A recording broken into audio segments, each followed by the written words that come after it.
Welcome, everyone. So glad you could join in today. My name is Lynn Harris, and I'm the coordinator of Fiddler's Emerald Coast Associate Center. We are a discretionary project funded by the Florida Department of Education and exists to serve four functions: child find, human resource development, which is also known as training, assistive adaptive technologies, and parent services. Under the banner of Parent Services, we do webinars such as this one, and also provide consultation to families who have questions or concerns about exceptional education. We also support various events in the area targeted to family needs, such as Life After High School and Life Stories conferences.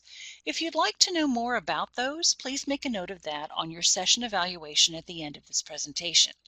Today's topic is social stories, why and how families can use them. If you're an educator who has joined us today, this presentation is applicable to you as well. Our objective today is to introduce the concept of social stories. We will do that by defining what is meant by social stories and determining when a social story is appropriate to use. We will examine the elements of a social story through the lens of how our story is written. I've got some examples to share and a listing of free social stories from a variety of sources, and we'll also talk to you about what is available at Fiddlers to help you produce stories of your own. So in preparing for today, there are several sources listed here, which are also listed in the Share File Pod. You can download whatever you'd like from the Share File Pod at any point in this presentation and save it to your desktop for future reference. If you're not familiar with Share File Pods and how to download, look at the Notes pod labeled Notes 102 at the upper left side of your screen. That contains some instructions on how to access the material in the Share File Pods below. So what is a social story? It's a short story used to teach social skills. Through that story, we can clarify what is expected and appropriate behavior and help students promote self-awareness, self-calming, and self-management. Stories can be customized. We call that individualization for a child, or they can be generic. There are a lot of free generic social stories out there on the web, and I've captured some of that I'll share with you in a little bit. Originally, social stories were developed for children with autism, but they are useful for anyone challenged with appropriate social communication. Social stories can help with any of these needs listed here. Any functional behavior can be addressed by a social story. Sitting appropriately, appropriate play, taking turns, coping in public, greeting people, going to the doctor is a big one, calming anxiety. Almost any behavior can be addressed by a social story. So who uses social stories? Children that have behaviors which interfere with learning or socialization, usually implemented with children between the ages of 3 and 10, but anybody at any age can use a social story. So how do you do that? Somebody who knows the child well, has worked with the child regularly, a family member, somebody in the educational setting, will read the story every day. Now, this says for 2 weeks to a month, but really you're reading the story just prior to the demand for it, and then upon occasion thereafter for a while, but immediately prior to the target activity, such as going to the grocery store or circle time, and then reread it periodically whenever it's needed. How do you write one? You identify the situation in which the child is having difficulty understanding or exhibiting the appropriate behavior. And a lot of times when behaviors are new, like a new routine, participating in a conversation, playing with peers, experiencing a new environment, anything that might make the child anxious, nervous, and maybe a little prompting or a little support for how to appropriately interact or react to a circumstance would be appropriate. So let's begin. You write the story in first person, in present tense, and from the perspective of the child. White paper, pictures are optional. Here's an example for a target behavior sitting at morning circle. My name is Thomas. We have circle time at school. The kids sit on the carpet with the teacher. The kids sit and watch the teacher. Sometimes we sing and read at circle. I will sit on the carpet with my friends at circle time. I will look at the teacher in circle. My teacher is happy when I sit at circle. So that was the story. written in first person, present tense, and from the perspective of a child. So let's take a look. You see the color coding there that will show you first person, present tense, and the story is told from the perspective of the child. So that's the first piece of consideration in writing a social story. First person, present tense, from the perspective of the child. There are a bunch of different kinds of sentences that will be included in a social story. They're easy to master. They're all going to be captured right here on this slide. The first group of sentences will be descriptive or factual sentences. They will state the facts. They will include thoughts and feelings of the child and others in the story. That's called a perspective sentence.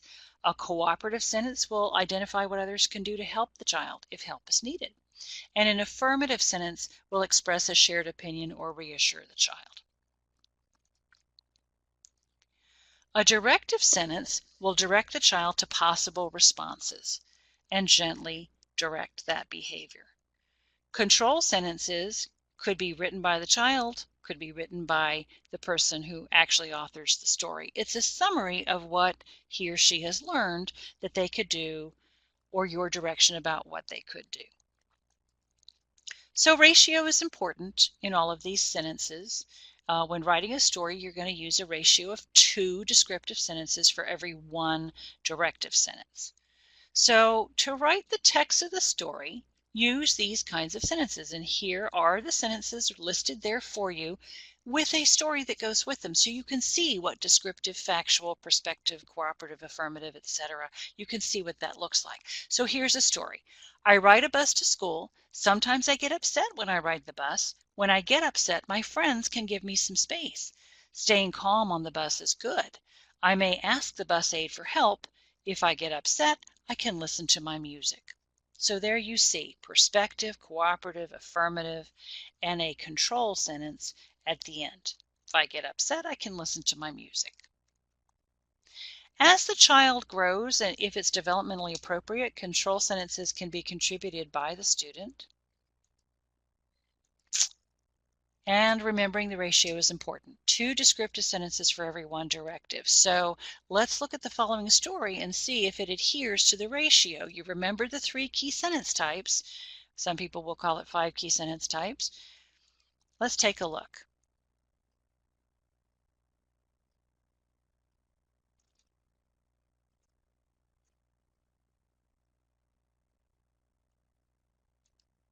So did we have at least a 2-to-1 descriptive directive ratio? Pretty close. Another example with Vanderbilt. Sally is a 5th grader diagnosed with Asperger's syndrome who will transition to the 6th grade, and she's having a little bit of anxiety about the change. So here is her story. There are many kinds of teachers in school. It may be hard to get used to new teachers because I don't know them very well. I will have a new teacher next year. Her name is Mrs. Jones. She will visit me on Tuesdays until the end of the year for a short time before lunch. When I am with Mrs. Jones, I will try to be a good listener. It may be fun to meet with Mrs. Jones because we might play games, listen to music, or just talk.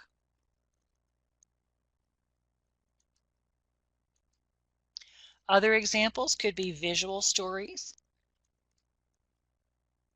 These could be printed on cardstock or poster board. They could be laminated just as a single page.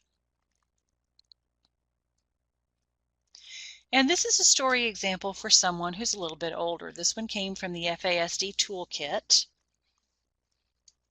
And obviously somebody who is a football fan, it's called Work Like a Steeler. Going to school is like being one of the Steelers. You go to school each day and they go to Heinz Field. When you get to school, you have to follow your schedule. Your teacher has different things she needs to teach you. When the Steelers get to the field, they need to follow a schedule too and listen to what Coach Tomlin has to teach them. At school and at practice, it is important to do your best. Most of the time, you need to do work that the teacher has prepared for her students. Troy and Heinz have to practice too. They have to work on the plays the coaches tell them to practice. If you work hard and get your work done, you might have choice time. You can take a break from work and do something fun. After working hard at school and practicing hard, it is choice time. You can choose something fun to do like talking to friends or using the computer or playing a game. After choice time, it is back to schoolwork and practice. The Steelers need to be ready for the games, and students need to be ready to take assessments and tests. Try to remember that going to school is like being one of the Steelers. You work hard and do your best each day, just like Heinz and Troy.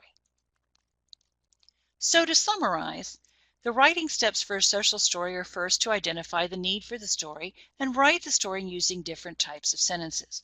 Add any clearly relevant pictures, and photographs are actually preferred over pictures or cartoons. If you're going to create the book, are you going to make it large?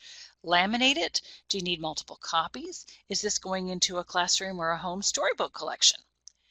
Read the story several times to the child and have the child read it too. Discuss personal experiences that relate the story to the real world and do lots of role play. Provide lots of positive reinforcement. Reread the stories as needed to review any expectations. And here I've given you a list of all kinds of free social stories available from the Family Network on Disabilities.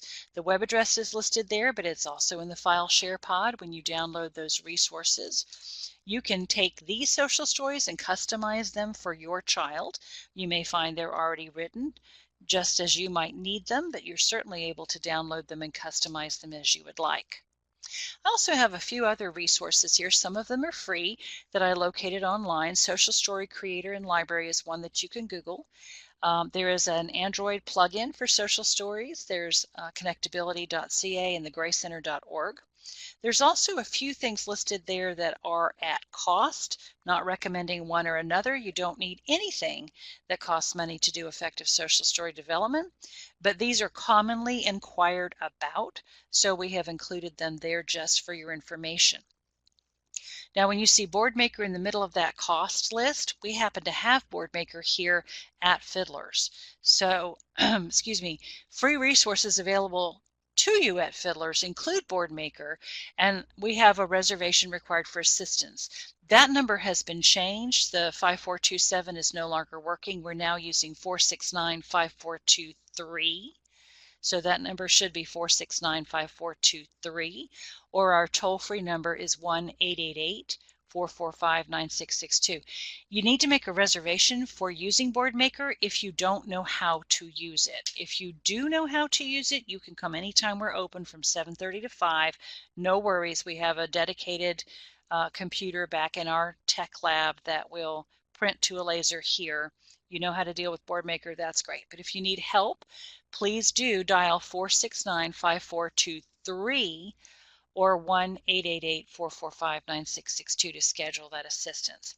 If you want to use our copier, bring your own 24-pound copy paper.